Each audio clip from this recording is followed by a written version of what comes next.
Americans are voting in historic numbers ahead of Election Day. That includes Republicans, as many seem to be responding to a new message from former President Donald Trump, telling them that it's okay to vote early. In Nevada, more Republicans have reportedly submitted ballots than Democrats for the first time in a presidential election year since 2008. What do you make of the trends? In Nevada, that includes Clark County, which is obviously where Las Vegas is, which is going to be a huge player in that swing state. And then Republicans also doing really well with early voting in Virginia, which most people would assume is going blue, but the Trump team seems to think that that's in play as well because of the early vote returns. And clearly the Trump campaign's messaging on this, as well as the Republican National Committee's attempt to get people to vote early, is paying off. They've invested a lot of money in making sure that when they are knocking on doors or otherwise reaching voters, that they are giving them their options for how they can vote ahead of Election Day. And this is really important because when you're running a political campaign, you want to be able to narrow your focus on a select few voters that you think are going to turn the election in these final few weeks. If you have a voter who banks their vote early or does a mail-in or absentee ballot, that's one less person that you have to spend money courting and one less person whose door you have to knock again or who you have to worry about reaching in a television ad. So it makes their job a lot easier in that final stretch. Kamala Harris is continuing her media campaign. She should probably just stop. But this was the exchange with NBC News journalist Hallie Jackson about what Kamala Harris's position is on gender-affirming care. Do you believe that transgender Americans should have access to gender-affirming care in this country? I believe we should follow the law. I mean, I think you're probably pointing to the fact that Donald Trump's campaign has spent tens of millions of dollars. They're trying to define you on this. Yes, I'm asking you to define yourself, though. Just broadly speaking, what is your value? Do you believe they should have that access? I believe that people, as the law states, even on this issue about federal law, that is a decision that doctors will make in terms of what is medically necessary. I'm not going to put myself in the position of a doctor. The journalist noticed that Kamala Harris did not answer the question, so she tried again. It feels like that's a long way from "we see you and we love you," which was your message to trans Americans in May. What do you want the LGBTQ plus community to know as they're looking for a full-throated backing from you for trans Americans?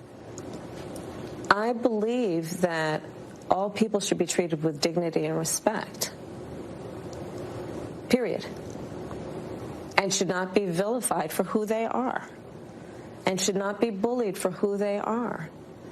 And that is a true statement for me my entire career, and that has not changed.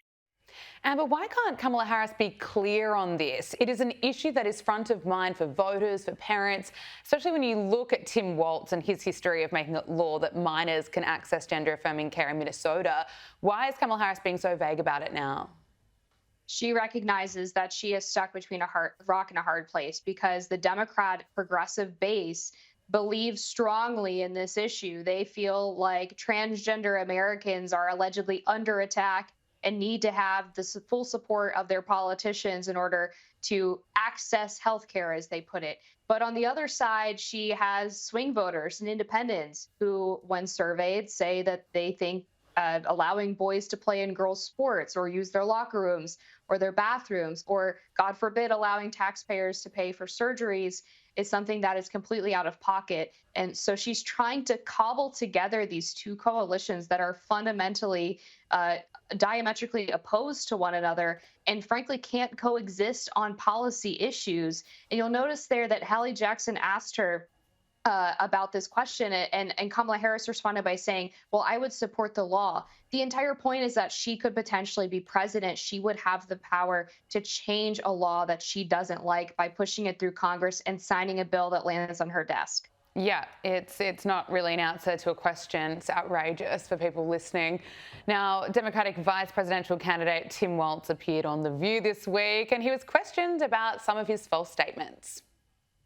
Can't there be no gray area? And how would you convey to voters they may be concerned that there's a trust issue? Yeah, I do think you have to be careful about this. If it's stating, in Hong Kong in August of '89, 35 years ago, I think people do separate that between a pathological liar like Donald Trump. They get it out there. But I do think it's important that we're careful about how we speak. It's something for me is, I think, being a teacher, being a coach, I just speak from my heart. I speak honestly. I speak in the moment. And in preparing for a debate, I told my team that I felt like I'm at a disadvantage in a debate because my tendency is to just answer the question that you're asked.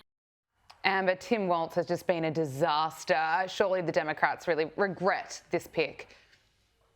Yes, and that was the danger, of course, of replacing the nominee, is that you have a shorter vetting period for who you're going to pick as your running mate. Clearly, whoever was in charge of that did not do a very good job. It is interesting that Tim Walz brings up that phrase pathological liar, because I think the fundamental problem with his quote unquote misstatements is that there's a pattern of them, right? It's not just one, but this happened on multiple occasions about several resume aspects of his life, whether it was his military service, saying he carried weapons in war, to misstating his rank to this day that he never earned in his military service, from abandoning his fellow service members on a deployment that he claimed he didn't know about. His supervisor says that was a lie. He claimed he was in Tiananmen Square, which he apparently was not. He even comes up with petty lies, like the idea that he doesn't season his tacos.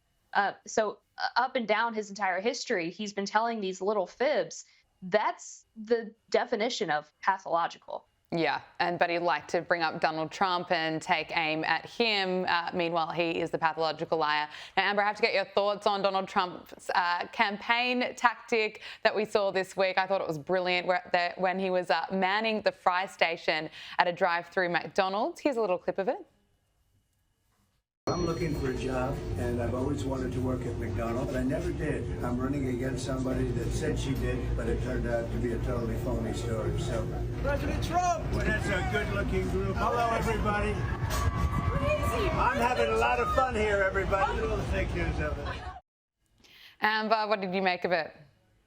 I thought it was a brilliant campaign move. He really accomplished two things here. The first is that Trump has always been a great retail politician. He is at his best when he is around normal Americans, just talking and interacting with them. It's very authentic. He doesn't pretend to be somebody that he's not. He's still wearing his classic button-down shirt and his red tie, but he takes the job seriously and he treats everybody around him with respect. So he gets to show off that side of him while at the same time playing into what his campaign has been trying to define Kamala as, which is a phony, because there are serious questions about whether or not she actually worked at McDonald's. She has said on past applications where she's supposed to list every job, she doesn't list McDonald's.